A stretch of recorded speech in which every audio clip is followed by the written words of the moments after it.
Hello friends मोटिना आपन को today's reality को स्वागत करुछि।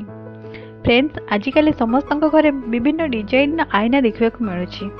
सबुठ बड़ कथा यह कि जो आईना निजर सुंदरता को बढ़ावा सह घर सुंदरता को भी बढ़ाई थाए से आईना आपण जीवन को उजाड़ी भी दे थाए।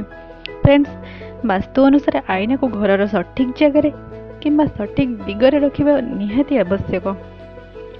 गृह को आसुवा नेगेटिव एनर्जी जहाँ को आम खराब नजर बोली कही था, यही नेगेटिव एनर्जी सामने जदि आईना रखा जाए तेज यह आईना निज भितर मिलाई दे थाए और व्यक्ति उपर यार कौन प्रभाव पकाए ना।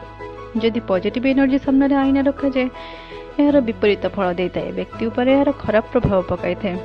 तेणु सठिक जगह आईना रहिबा निहाती आवश्यक। फ्रेंड्स जदि शोइबा घरे आईना अच्छी तेबे सतर्क हो जातु, कहीं वास्तुशास्त्र अनुसार शोइबा घरे एमिति जगह आईना लगातु नहीं जेमती बिछणार प्रतिबिंब किंबा बिछाना उपरे शोइथिबा लोकर प्रतिबिंब यह उपरे पड़िबो। राति रे एई भली बिछाणारे शोइबा द्वारा स्वास्थ्य पक्षे बहुत हानिकारक होइताय, कहीं शरीर रे थिबा सब पॉजिटिव एनर्जी को आईना टाणी नहीं निज भितर समाहित कर दै थाए।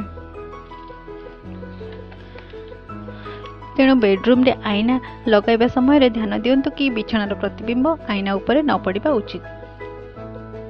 जदि घर सामने आईना रखा जाए तेबे यह घर को आसुवा सब खराब नजर रु आमको रक्षा करिताए। फ्रेंड्स गाधुआ घरे आईना रहिबा निहाती आवश्यक, कारण एठारे गृहर अधिकांश नेगेटिव एनर्जी रही थाए।